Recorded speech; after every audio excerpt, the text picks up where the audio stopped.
কেলা দেখেছেন? কেলা কেলা কেমন হয় দেখেছেন? শুরুটা দেখেন কেলার। কেলা বাংলা গ্রাম অঞ্চলে কয় কেলা, আর শহর অঞ্চলে কয় কলা, আর বিভিন্ন দেশে কয় ব্যানানা। তার প্রতিষ্ঠান দেখেন যখন শুরু হয় তখন কিভাবে হয়। শুরুটা হয় এরকম ভাবে, আস্তে আস্তে মোচা বেরোয়। মোচা বেরোনোর পরে সেখান থেকে আস্তে আস্তে কলা ছাড়ে।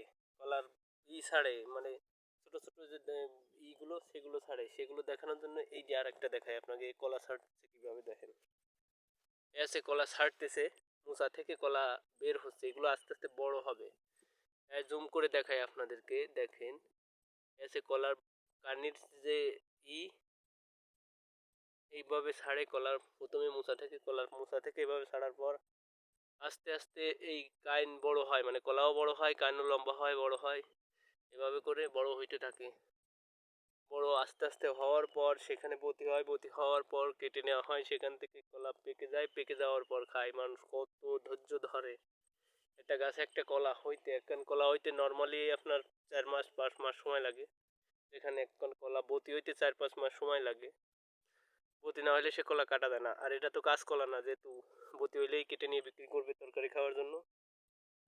সে যাই হোক, দেখতেই তো পারছেন যে মোচার কোয়ালিটি। গাছ বেশি বড় না, এগুলা ছোট গাছ। এই গাছগুলা ছোট। অনেক কলা আছে দয়া কলা বা কাঁচকলা, সেগুলোর কান্ড অনেক বড় থাকে, কিন্তু এইখানে আছে গেন ছোট গাছ, যেখানে এটা আছে কি সবরি কলা জাতীয়। গ্রাম অঞ্চলে যেগুলো ছোট ছোট গাছে হয় গেরের ফাড়ে, তারপরে আছে গিয়ে বাড়ির উঠানে বাগানে যেখানে সেখানে হয়, সেক্ষেত্রে এগুলো আছে ছোট গাছ। দেখতেই তো পারছেন রোদ্দুর পড়ছে আর চকচক করতেছে। মোচার ভিতর থেকে এখনো বেরোচ্ছে, দেখেন এই যে মোচার ভিতর থেকে এখনো বেরোচ্ছে। এটা আমি উঁচু করে দেখাইলে বুঝতে পারবেন, এই যে দেখেন কত বেরোচ্ছে। এটা আছে কলা বেরোনোর সিস্টেম দেখেন। এরপর দেখবেন আছে কি কলা বেরোনোর পরে সেই কলা যখন বড় হয় আস্তে আস্তে, সেই কোয়ালিটিটাও দেখাবো আপনাদের। কলা বড় হওয়ার পর কিভাবে কি করতে হয়। আসলে কলার ডিমান্ড বাংলাদেশে সবসময় বেড়েই থাকে। শীত গরম বর্ষা সবসময় কলা মানুষের দরকার হয়। কলা হচ্ছে নিত্য প্রয়োজনীয় একটা খাবার, যেটা আজ থেকে মনে করেন যে রমজান মাসে আরো বেশি চলে মানুষের ভিতরে। রমজান মাসে মানুষ কলার জন্য পাগল হয়ে যায়।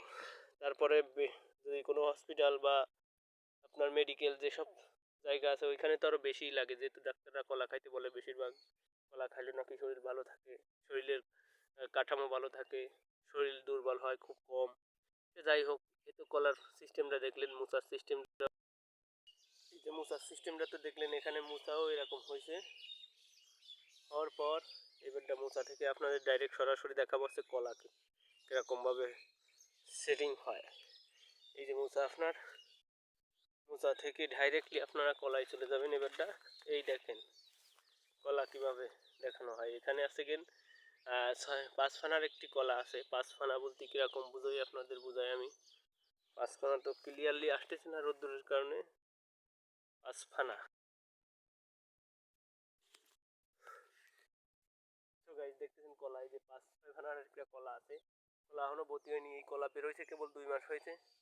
আর 4 মাস আর 2 মাস পরে এই কলা বতি হয়ে যাবে, তারপরে খাওয়া যাবে। আসলে কলা ভালো জিনিস। কলা যখন পাকে তখন খাইতে মিষ্টি লাগে। আর কাঁচকলার কথা বললে তো বোঝা যায় সেটা তরকারির জন্য পারফেক্ট। এটা দেখতে পাচ্ছেন কলা, দেখেন 5-6 ফানার একটি কলা, যা আরো 2 মাস লাগবে পাকতে। এর একটা কলা পাকলে দেখা যাচ্ছে বেশ ভালো দাম পাবে, 5 টাকা 6 টাকা। বিভিন্ন জায়গায় বিভিন্ন রকমের দাম থাকে, কিন্তু কলার দাম জীবনও পড়বে না, কারণ কলা ভালো একটা জিনিস। এরপর আপনাদের দেখাবো আরো ছোট করে মোচা যখন বেরোয় কলা গাছে, তখন এই সিস্টেমটাও দেখাবো আপনাদের। কলা তো দেখতেই পারতেছেন 5 ফানার একটি কলা। কলাগুলো খুব সুন্দর কলা। আজকের ভিডিওতে যে কলাগুলো পাইছেন আপনারা, এগুলো এরকমই হবে।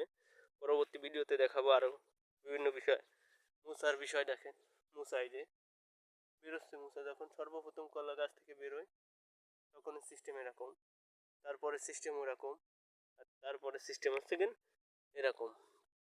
সো দেখতেই পারছেন, মোটামুটি আপনাকে বুঝাইতে পারলাম নাকি জানি না, তারপরও আজকের ভিডিওটা এই পর্যন্ত।